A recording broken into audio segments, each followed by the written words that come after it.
নমস্কার, আপনারা দেখছেন বার্তা হরিণঘাটা। রবীন্দ্র নজরুল সন্ধ্যা। গতকাল একটি রবীন্দ্র নজরুল সন্ধ্যার আয়োজন করে বড়জাগুলি গোপাল একাডেমির বিনয় মঞ্চে। আয়োজক সংস্থা ছিল শব্দমেঘের ভেলা। এই সংস্থাটি মূলত আবৃত্তি প্রশিক্ষণ দিয়ে থাকে।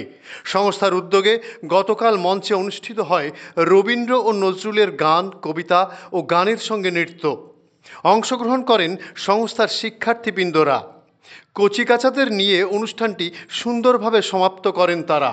সংস্থার কর্ণধার তথা বাচিক শিল্পী সরস্বতী দাস বলেন, আবৃত্তি শিল্পটা উত্তরোত্তর বৃদ্ধি পাচ্ছে, তাই সংস্থার শাখা ও ছাত্রছাত্রীদেরও বৃদ্ধি ঘটেছে। আমাদের বার্তা হরিণঘাটার ক্যামেরায় সমগ্র অনুষ্ঠানটির নির্যাস তুলে ধরা হয়েছে।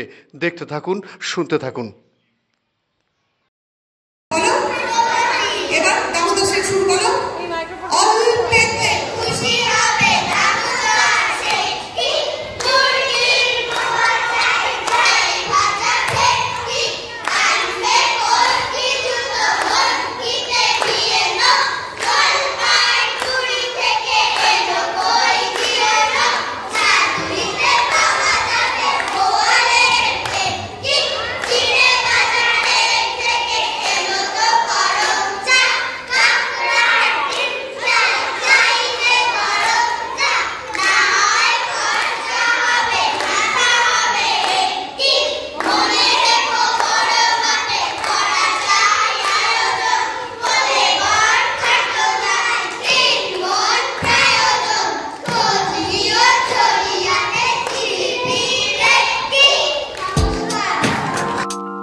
দীপিকা এসেছিস?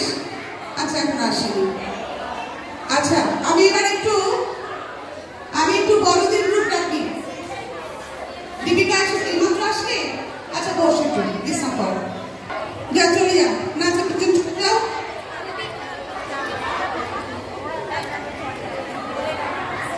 আলাদা। আচ্ছা, চলো।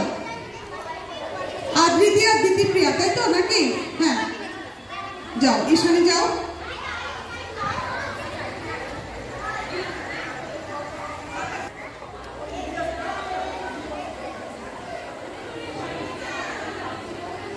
বন্ধ হয়ে গেল।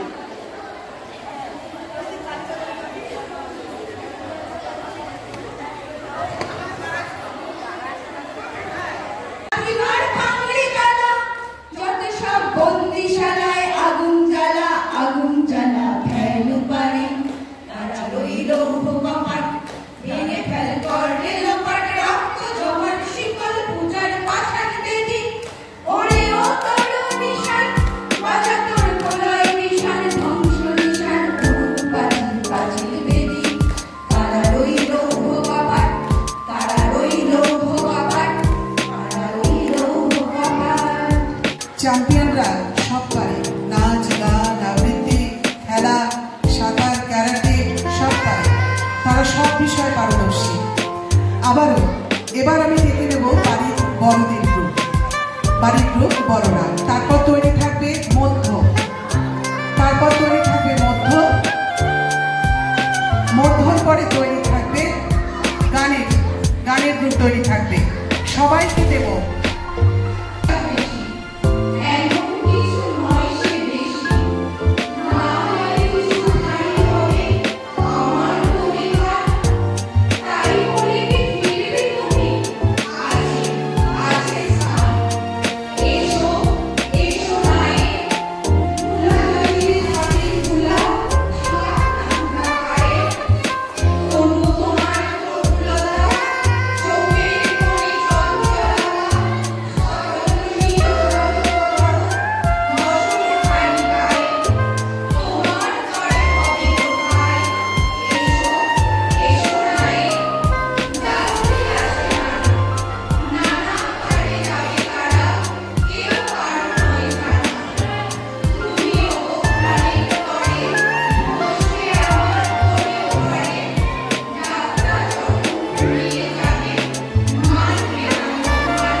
প্রভৃতি তৃণাম নাগরিক এবং মৃতদেহ।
প্রভাত বেলা এবারেতে ছোটকে আমি একেরা।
আচ্ছা, শব্দমেঘের ভেলা থেকে আজকে একটি রবীন্দ্র নজরুল সন্ধ্যা হলো। আপনারা আর কি কি অনুষ্ঠান করে থাকেন সংস্থা থেকে? আমাদের প্রতি বছর বাৎসরিক অনুষ্ঠান হয়, প্রতি বছরই হয়। আর তাছাড়া আমাদের রবীন্দ্র জয়ন্তী, 22শে শ্রাবণ, তারপর বসন্ত উৎসব, এই যে আজকে যেমন দেখছেন রবীন্দ্র নজরুল সন্ধ্যা, বিভিন্ন ধরনের অনুষ্ঠান হয়। আমাদের হয় সেখানেও আমাদের অনুষ্ঠান হয়। আমাদের শব্দমেঘের খেলার সমস্ত ছাত্রছাত্রীরা মিলে সকলের যৌথ উদ্যোগে এই অনুষ্ঠান হয়। আজকে যেমন নজরুল সন্ধ্যা, রবীন্দ্র নজরুল সন্ধ্যা হলো, এটাও আমাদের ছাত্রছাত্রীদের উদ্যোগে। মূলত যাগুলি যে গ্রুপ আছে তারাই উদ্যোগ নিয়ে আজকের এই অনুষ্ঠান এগিয়ে নিয়ে গেছে, এবং সাথে আমার যারা চ্যাম্পিয়নরা সকলেই ছিল, বড়রা ছোটরা সবাই ছিল, এবং অভিভাবকদের তো তুলনা নেই। অভিভাবকরা এত ভালো যে তারাও সবসময় সহযোগিতার হাত বাড়িয়ে দেয়। আচ্ছা, এই শব্দমেঘের ভেলার আর কোথায় কোথায় শাখা আছে আপনার? বিভিন্ন জায়গায় বেড়েছে। এখন যেমন আমি একটু নতুন করে বলতে পারি, বাংলাদেশ হয়েছে, মিরিক হয়েছে, তারপরে আপনার ইদানিং করে যেটা হয়েছে নগরপ্রায় হয়েছে একটি, হ্যাঁ, হরিণঘাটা, জাগুলি, কাছড়াপাড়া, কলতলা, তার বিরোহী, বিভিন্ন জায়গায় শব্দমেঘের মেলার শাখা রয়েছে। আপনার আনন্দপুর, কালীবাজার, হ্যাঁ, বিভিন্ন জায়গায় আছে। সব সেন্টারে কি আপনি প্রশিক্ষণ দেন? আমি প্রশিক্ষণ দিই। আপনার নামটা? সরস্বতী দাস। আপনার সংস্থার নাম? শব্দমেঘের খেলা। ধন্যবাদ।